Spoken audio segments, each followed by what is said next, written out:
कक्षा दशम गणित में आप सभी का स्वागत है। आइए आज हम सांख्यिकी के अंतर्गत आंकड़ों का विश्लेषण एनालाइजिंग डाटा में माध्यिका और माध्य से संबंधित सवाल का अध्ययन करते हैं। आपके सामने एक उदाहरण है। नीचे 7 कर्मचारियों के वेतन के आंकड़े दिए हुए हैं। देखिए यहाँ पर 1400, 1500, 8400, 8700, 9000, 9200, 9400 ये सभी आंकड़े रुपए में हैं। तो इन आंकड़ों का औसत क्या होगा, औसत ज्ञात करना है। तो इसके लिए आपको पता ही है कि औसत को ही सांख्यिकी में समांतर माध्य कहा जाता है। औसत अर्थात एवरेज, ठीक है। तो हमें औसत ज्ञात करने के लिए क्या करना होगा, ये देखते हैं। तो औसत बराबर होगा समस्त प्रेक्षणों का योग, समस्त प्रेक्षणों का योग बटे प्रेक्षणों की कुल संख्या, प्रेक्षणों की कुल संख्या, प्रेक्षणों की कुल संख्या। आइए समस्त प्रेक्षणों का योग में इन सभी को जोड़ेंगे। 1400 ये हो गया, 1500 धन 8400, फिर धन है 8700 धन 9000, फिर है 9200 धन 9400। और फिर कहता है यहाँ पर कि प्रेक्षणों की कुल संख्या, कुल कितने प्रेक्षण गिनिए, 1 2 3 4 5 6 7। तो कुल 7 प्रेक्षण है, तो 7 से हम इसको भाग देंगे। इन सभी का जो योग आता है वह है 47,600 और 7 से भाग कर दिए। तो भाग करने पर हमारे पास भागफल आता है 68 और फिर 0, यानी 6,800 रुपये आता है। तो 7 कर्मचारियों के वेतन के आंकड़े दिए गए हैं। इन वेतन के आंकड़ों के आधार पे हमको औसत निकालना है। तो औसत वेतन कह सकते हैं। तो कर्मचारियों का, 7 कर्मचारियों का औसत वेतन हमारे सामने है 6,800, ठीक है। तो अब हमें यह देखना है, ये तो हो गया समांतर माध्य यानी माध्य औसत। हमको यह देखना है कि क्या ये जो औसत आया है वह दिए गए जो आंकड़े हैं इनके केंद्र को सही तरह से प्रस्तुत करता है। ये देख पा रहे हैं। तो हम देखते हैं कि 6,800 जो 7 कर्मचारियों का औसत जो वेतन है, तो यहाँ पर किसी भी कर्मचारी का जो वेतन है 6,800 कम से कम आंकड़े में नहीं है, ठीक है ना। तो इसका मतलब है कि कोई भी जो आंकड़ा है इनमें से 6,800 अर्थात औसत के करीब नहीं है। इस औसत से हम यह तो पता कर सकते हैं कि 7 कर्मचारियों पर कुल कितना वेतन पे खर्च किया गया, जैसे कि 47,600 रुपया। इन 7 कर्मचारियों पर कुल मिला के इतना रुपया खर्च किया गया। परंतु इनमें हम यह नहीं कह सकते हैं कि ये जो औसत आया है वो किसी कर्मचारी को इतना रुपया मिलता है या नहीं, ठीक है ना। तो इसका मतलब यह हुआ कि जब प्रेक्षणों, ध्यान दीजिए ये प्रेक्षण हो गए, जब प्रेक्षणों के मान एक दूसरे से बहुत अंतर पर होते हैं, ठीक है ना। देख सकते हैं इनमें किसी को 1400 मिल रहा है, तो किसी को 8,700 मिल रहा है, तो किसी को 9,400। देखो बहुत अंतर है, प्रेक्षणों के मान में एक दूसरे से बहुत अंतर है। और जो औसत आया है यह राशि तो इनमें से किसी को नहीं मिल रहा है। तो जब प्रेक्षणों के मान एक दूसरे से बहुत अंतर पर होते हैं तब माध्य से हम सभी कई अर्थपूर्ण निष्कर्ष नहीं निकाल पाते। अर्थात सही अर्थपूर्ण निष्कर्ष निकालने में माध्य सक्षम नहीं है। यहाँ हम एक नए संख्यात्मक प्रतिनिधि का उपयोग करते हैं जिसे ही माध्यिका कहा जाता है। अर्थात माध्यिका वह आंकड़ा है, ध्यान दीजिए, माध्यिका वह आंकड़ा है जो व्यवस्थित प्रेक्षणों में आए मानों के ठीक बीच में होता है। ध्यान दीजिए, माध्यिका वह आंकड़ा है जो व्यवस्थित प्रेक्षणों में आए मानों के ठीक बीच में होता है। इस दृष्टि से अगर हम देखें माध्यिका का, ध्यान दीजिए, तो माध्यिका जिसको हम MD से भी मीडियन से दर्शाते हैं, तो ये दिए गए आंकड़ों का अगर हम माध्यिका निकालें तो ध्यान से देखिए, 1 2 3 4 5 6 7 7 कर्मचारियों का वेतन है, तो बीच का राशि क्या है, 8,700। देखिए 3 इधर है और 3 इधर है, तो ये जो 8,700 जो आया है वह वास्तव में क्या हुआ, ये कि इन सभी आंकड़ों का ये क्या है, ये इन सभी आंकड़ों का माध्यिका कहलाएगा। ठीक है, तो इस प्रकार हम कह सकते हैं कि दिए गए सभी आंकड़ों का ठीक मध्य का जो मान है वह उसका दिए गए आंकड़ों का माध्यिका कहलाएगा। ठीक है, और इस प्रकार अब यहाँ हम देखते हैं माध्यिका जैसे आ गया 8,700 रुपये, तो अब हम कह सकते हैं कि ये जो माध्यिका है दिए गए आंकड़ों का बेहतर प्रतिनिधित्व कर सकता है, क्योंकि 8,700 तो यहाँ पर एक कर्मचारी का वेतन है ना, इस प्रकार से। ठीक है, तो यहाँ पर वास्तव में कई बार जो है माध्यिका आंकड़ों का बेहतर प्रतिनिधित्व कर सकती है, जो कि यहाँ से भी जाहिर है, क्योंकि माध्यिका पर बहुत बड़े और बहुत छोटे प्रेक्षणों का असर नहीं पड़ता है। ठीक है ना, बहुत बड़ा भी प्रेक्षण है, बहुत छोटा भी है, तो इससे माध्यिका पर कोई असर नहीं पड़ता है। ठीक बीच के जो मान है वही माध्यिका है। ठीक, आइए एक और प्रश्न देखते हैं। निम्नलिखित आंकड़ों की माध्यिका ज्ञात कीजिए। तो हल करने के लिए सबसे पहले हमें क्या करना होगा, इस प्रकार के जो भी आंकड़े दिए गए रहते हैं उन आंकड़ों को उनके आरोही क्रम में व्यवस्थित लिख लिया जाता है। तो यहाँ लिख देंगे दिए गए आंकड़ों को उनके आरोही क्रम में लिखने पर तो सबसे पहले इनमें से देखिए जो सबसे छोटा है उसको पहले लिखते हैं। तो सबसे छोटा कौन सा है, 18, ये हो गया 18। इसके बाद तो 18 के बाद हमारे सामने संख्या क्या है, अगला संख्या 20 है, तो लिख दिए 20। ध्यान दीजिए, जब भी इस प्रकार आप लिखना शुरू करते हैं तो पेंसिल आप अपने साथ रखिए, पेंसिल से इसको राउंड करते जाइए।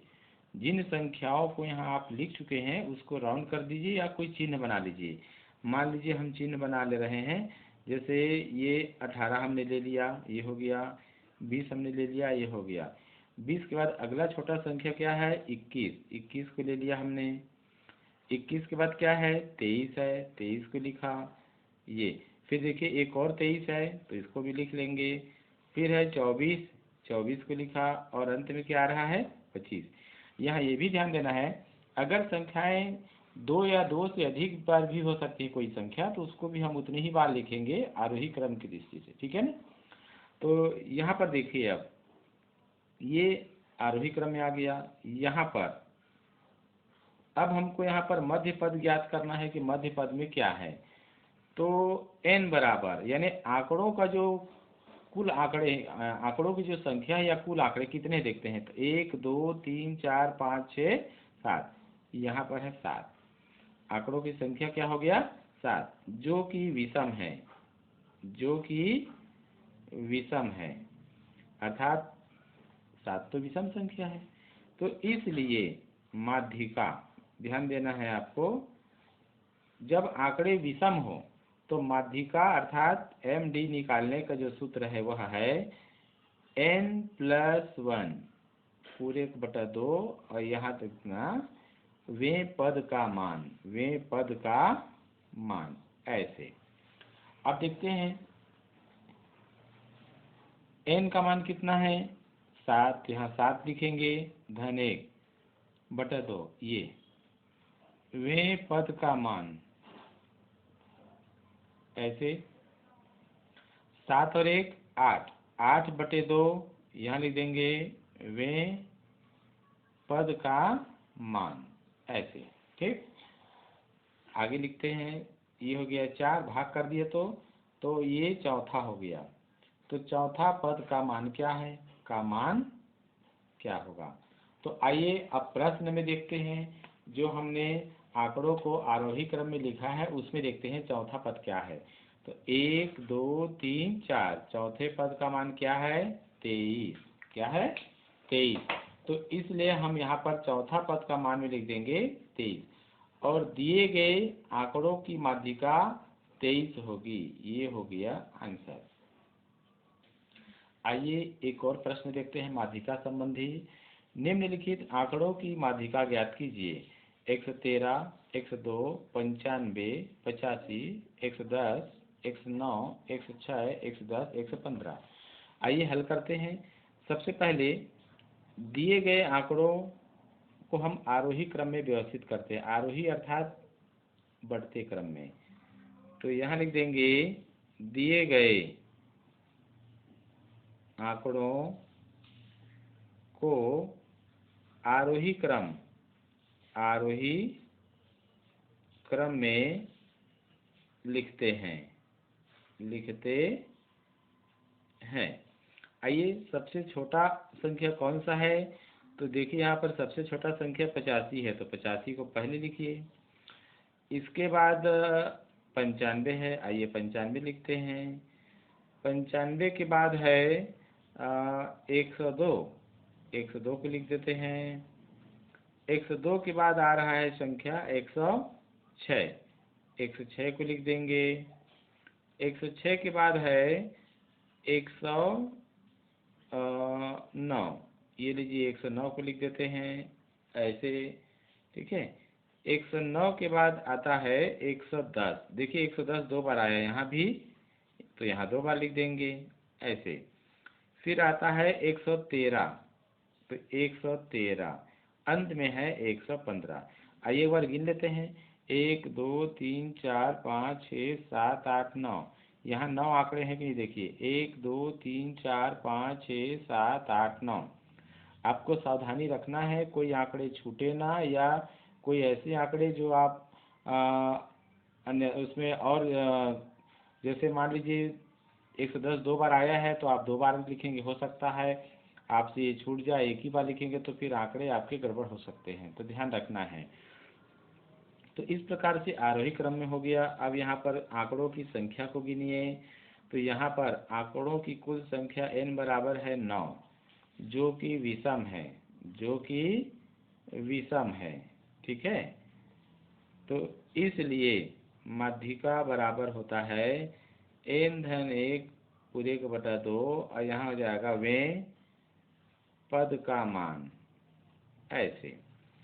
तो n का मान है 9-1/2, वे पद का मान। ठीक है, तो यहाँ हो जाएगा 9 और 1 10/2, वे पद का मान।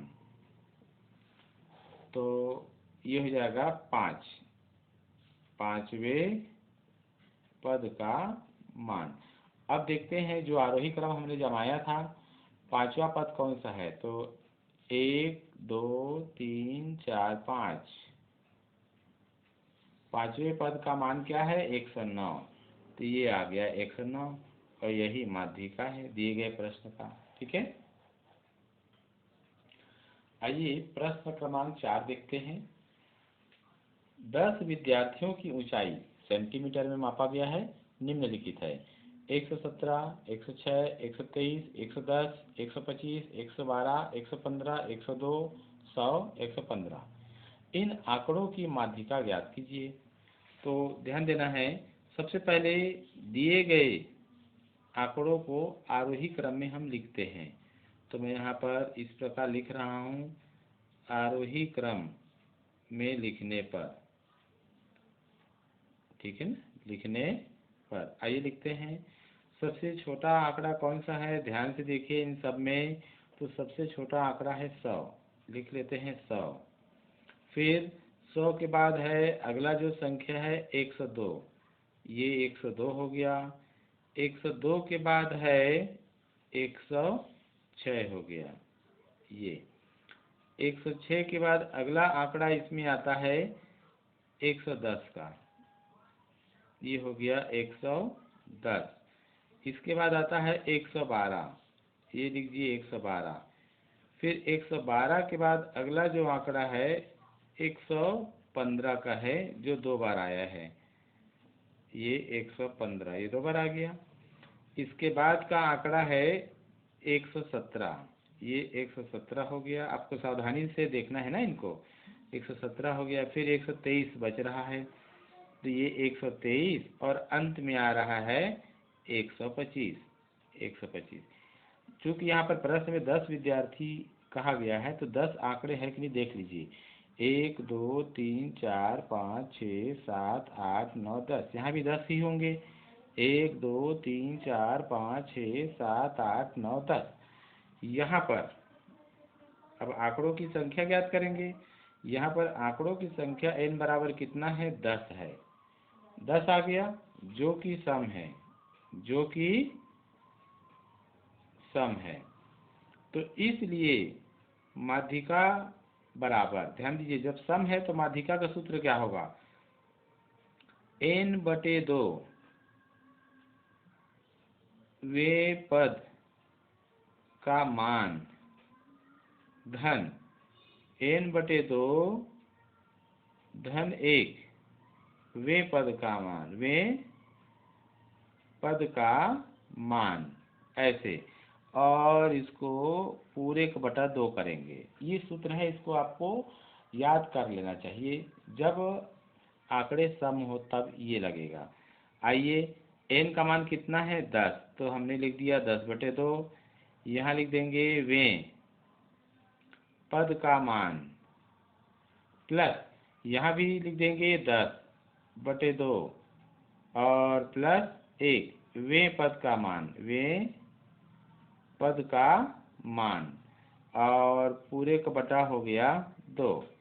आगे देखते हैं, इसको कटा दीजिए, 2 पंचे 10, तो ये हो जाएगा 5, तो ये लिख देंगे 5वें पद का मान, पद का मान, धन, इसको कटाएंगे तो 2 एकम 2, 2 पंचे 10, 5 आया, और धन 1 है तो ये 6 हो गया। तो 6वें पद का मान, पद का मान, इसको पूरे का बटा 2 कर देंगे।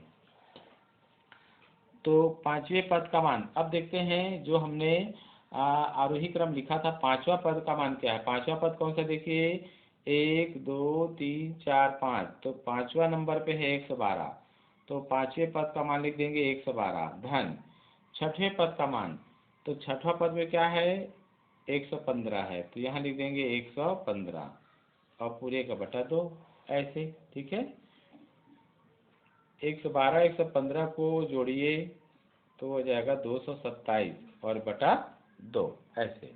ठीक है, तो इसको भाग करेंगे तो 2 एकम 2, 2 एकम 2, और 2 दिया 6, और ये कितना हो जाएगा 2 पंचे 10। तो इस प्रकार से 113.5 प्राप्त हुआ। ठीक है, ये हो गया आंसर।